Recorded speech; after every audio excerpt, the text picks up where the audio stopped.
এটা কিভাবে সম্ভব? আজকের ভিডিওটা তোমরাও দেখলে তোমরাও বলবে এটা কিভাবে সম্ভব। দেখো, ডিফল্ট অডিয়েন্স সেটিংস কাস্টম করা ছিল, তারপরেও দেখো কন্টেন্ট মনিটাইজেশন টুল সেটআপটা পেয়ে গেছে। আজকে এক দিদিভাই আমার কাছে এসেছিল তার ফোন সেটআপ ঠিক করাতে। এই যে এই দিদিভাইয়ের ফোন সেটআপ ঠিক করাতে করাতে আমি কিছু এমন দেখেছি, তো মনে হলো তোমাদেরকে শেয়ার করি। আশা করছি তোমাদের উপকারে আসলেও আসতে পারে। তোমরা একটু সম্পূর্ণ ভিডিওটা দেখে নিও। এই দিদিভাইয়ের ফোনটা যখন আমি আমার হাতে পাই, সবার প্রথমে দেখি যে প্রোফাইল পিকচারটা একদম ঠিকঠাকই ছিল না।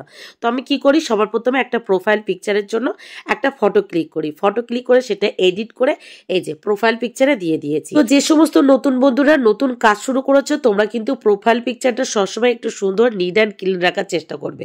দেখো, আমি এখানে প্রোফাইল পিকচার দিয়ে দিয়েছি। তারপরে ইম্পর্টেন্ট কাজ হলো, সেটা হলো বায়োটা সবসময় ইন্টারেস্টিং ভালো কিছু লিখবে, কারণ এই প্রোফাইল পিকচার আর বায়ো দেখেই কিন্তু নতুন বন্ধুরা তোমাদের পরিবারে মানে তোমাদের এই আইডিতে প্রবেশ করবে আর তোমাদের আইডিটা ঘুরে দেখবে।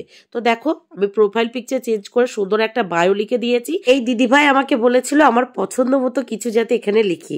তো আমি কি লিখেছি দেখো, দেরিতে বুঝেছি কিন্তু খুব ভালো করে বুঝেছি, স্বার্থ ছাড়া কেউ পাশে থাকে না। তোমার টার্গেট রেখেছি 20কে আর পাশে থেকে বন্ধুরা লিখেছি। তারপরে কি করেছি, এই যে ডান সাইডে 3 ডটে ক্লিক করেছি। ক্লিক করার পরপরই দেখো একটা পেজ খুলে গেছে। এই পেজে এসে অ্যারচিভে ক্লিক করেছি। অ্যারচিভে ক্লিক করার সাথে সাথে দেখি এখানে একটা নোটিফিকেশন শো করছে, মানে ডিলিট করা ভিডিও শো করছে। নোটিফিকেশন ডান সাইডে 3 ডটে ক্লিক করলাম। 3 ডটে ক্লিক করে এখানে টাচ অপশন ছিল না, তো রিসাইকেল বিন করে দিলাম। তারপর রিসাইকেল বিনে ক্লিক করলাম। ক্লিক করার পর এখানে দেখলাম দুটো নোটিফিকেশন আছে, তো দুটোর একটা একটা করে ক্লিক করলাম। ক্লিক করে ডিলিট করে দিলাম। ওখানের কাজ মোটামুটি কমপ্লিট। আবার চলে এলাম হোম পেজে। হোম পেজে এসে প্রফেশনাল ড্যাশবোর্ডে ক্লিক করলাম। প্রফেশনাল ড্যাশবোর্ডে ক্লিক করার পর যে পেজটা খুললো, এই পেজে এসে উইকলি চ্যালেঞ্জের উপরে ক্লিক করলাম। ক্লিক করার পরপরই দেখো আরেকটা পেজ খুলে গেছে। এই পেজের নিচে এসে দেখলাম মনিটাইজেশন আর প্রোফাইল রিকমেন্ডেশনের পাশে সবুজ ডট আছে। তাহলে বুঝলাম আইডি পুরোপুরি ঠিক আছে, চিন্তার কোনো কারণ নেই। এরপরে চলো সেটিংসে চলে যায়। জন্য ফেসবুকের প্রথম পেজে এসে ডান সাইডে 3 ডটে ক্লিক করে যে পেজটা খুললো, একটু নিচের দিকে এসে সেটিং এর প্রাইভেসিতে ক্লিক করলাম। তারপর সেটিংসে ক্লিক করলাম। ক্লিক করার পর একটু নিচের দিকে এসে সব থেকে ইম্পর্টেন্ট যে সেটিংস, ডিফল্ট অডিয়েন্স সেটিংস, সেটা ক্লিক করে নিলাম। ক্লিক করার পর দেখো পুরো অবাক করা কাণ্ড, যেটা সব থেকে most important settings default audience settings, সেটা কাস্টম করা। তো আমি সাথে সাথে পাবলিক করে দিলাম। পাবলিক করে নেক্সট অপশনে ক্লিক করলাম। ক্লিক করার পর এই পেজটা দেখে নিলাম, যেগুলো পাবলিক থাকার কথা সেগুলো পাবলিক আছে কিনা। দেখলাম সমস্তটা পাবলিক আছে। তারপর কনফার্ম করলাম। কনফার্ম করে তারপরে কি করলাম, ডান অপশনে গিয়ে ডান করে দিলাম। ডিফল্ট অডিয়েন্স সেটিংসটাই কিন্তু আমাদের সব থেকে ইম্পর্টেন্ট সেটিংস। তারপর ভিডিও অপশনে ক্লিক করলাম। রিচটা যাতে ঠিকঠাক থাকে সেই জন্য নেভার অটোপ্লে ভিডিওসে ক্লিক করে দিলাম। তারপরে আরও অনেক এমন সেটিংস আছে যেগুলো দেখলে তোমরা পুরো অবাক হয়ে যাবে। পুরো ভিডিওটা দেখো, তোমরা অবাক হবেই হবে। তারপর আমি দিদিভাইকে জিজ্ঞাসা করছিলাম তুমি ফেসবুকে কতক্ষণ টাইম অ্যাক্টিভ থাকো। দিদিভাই আমাকে বললো 6 থেকে 7 ঘন্টা। আমি বললাম দাঁড়াও আমিই দেখে নিচ্ছি। তারপরে কি করলাম, ইওর টাইম অন ইওর ফেসবুকে ক্লিক করলাম। ক্লিক করার পরে দেখি যে দিদিভাই 3 ঘন্টা 18 মিনিট অ্যাক্টিভ থাকে। আর হ্যাঁ, এটা কিন্তু মেনটেন করে না। কোনোদিন 3 ঘন্টা হয়, কোনোদিন 4 ঘন্টা, কোনোদিন 6 ঘন্টা, কোনোদিন 7 ঘন্টা। এটা কিন্তু করা যাবে না। তোমরা এই টাইমটা মেনটেন করবে, যেমন টাইম দিতে পারবে। তোমরা যদি 10 ঘন্টা প্রতিদিন দিতে পারো 10 ঘন্টা দাও, যদি 3 ঘন্টা দিতে পারো তাহলে 3 ঘন্টা দাও। যাই হোক, তারপর উইকলি আপডেটটা অন করলাম। অন করে ওখান থেকে বেরিয়ে গেলাম। বেরিয়ে গিয়ে আবার একটু নিচের দিকে চলে এলাম। নিচের দিকে এসে আরেকটা গুরুত্বপূর্ণ settings, people can find and কন্টিকিউতে ক্লিক করলাম। ক্লিক করার পর দেখো most important, who can send your friend request, এটা ফ্রেন্ডস অফ ফ্রেন্ডস করে দিলাম। এটা যদি অনলি মি থাকতো তাহলে খুব ভালো থাকতো, কিন্তু ওই অপশনটা নেই, তো সেই জন্য ফ্রেন্ডস অফ ফ্রেন্ডস করে দিলাম। মানে গুরুত্বপূর্ণ কাজ শেষ। জাস্ট আর বাদ বাকি যে সমস্ত সেটিং ছিল অতটা গুরুত্বপূর্ণ না, সেগুলো করলাম। করে ব্যাকে চলে এলাম। ব্যাকে এসে আরেকটা গুরুত্বপূর্ণ সেটিংস, সেটা হলো প্রোফাইল অ্যান্ড ট্যাগিং। ট্যাগ অপশনটা বন্ধ করতে হবে। সবার প্রথমে কি, who can post your profile, তোমাদের প্রোফাইলে কে পোস্ট করবে। তোমরা শুধু অনলি মি করে দেবে, যাতে তোমাদের প্রোফাইলে তুমি ছাড়া আর অন্য কেউ পোস্ট করতে না পারে। তারপরে কি আছে, who can see what others post on your profile, তোমাদের প্রোফাইলে আদার কেউ যদি পোস্ট করে তাহলে কে দেখবে, সেটাও অনলি মি করে দেবে। তোমাদের কেউ যদি ট্যাগ করে তোমাদের প্রোফাইলে পোস্ট করে, সবার প্রথমে তুমি দেখবে, তারপরে যদি মনে হয় পাবলিক করা পাবলিক করবে, নাহলে ডিলিট করে দেবে। তারপরে অপশনটা অন করে দিলাম। তারপরে দেখো যে লেট এনিওয়ান মেনশন ইউ, মেনশনটা তোমরা অন রাখতে পারো, কিন্তু ট্যাগ অপশানটাকে অফ করে দিও।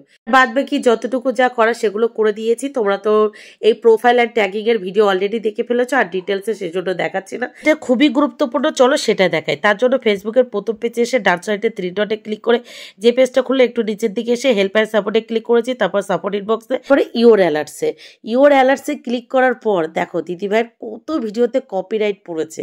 শুধু যে কপিরাইট তেমনটা কিন্তু না, অনেক ভিডিওতে ইস্যু চলে এসেছে। তো সেগুলো তো ডিলিট করতে হবে, তার জন্য একটা ভিডিও সিলেক্ট করে নিলাম। সিলেক্ট করার পর দেখছি যে ভিডিওগুলো ডিলিট করা যাচ্ছে না, অনেকবার টাচ করতে হচ্ছিল। হয়তো নেটওয়ার্ক প্রবলেমের কারণে হতে পারে, আর তা না হলে অনেক অনেক কপিরাইট যেহেতু পড়েছে সেই জন্য সেই কারণেও হতে পারে। আর এত কপিরাইট কেন এসেছে জানো?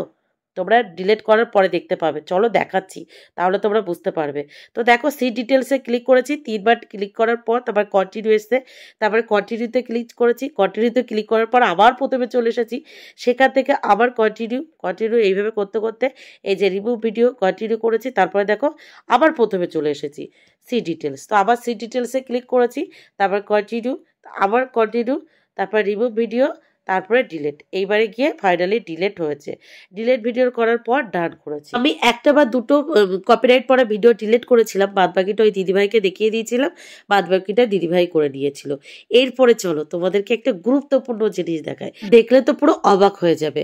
যার প্রোফাইল পিকচার ঠিকঠাক ছিল না, বায়োতে কিছু লেখা ছিল না, বা ডিফল্ট অডিয়েন্সের যে কাস্টম করা ছিল, আইডিতে এত পরিমাণের ইস্যু ছিল, সে দেখো কন্টেন্ট মনিটাইজেশন টুল সেটআপটা পেয়ে গেছে। আবার এখানে বলার উদ্দেশ্য, তোমরা সবাই কন্টেন্ট মনিটাইজেশন টুল সেটআপটা পাবে, কেউ টেনশন করো না। এটাই হলো আমার বলার মেন কারণ।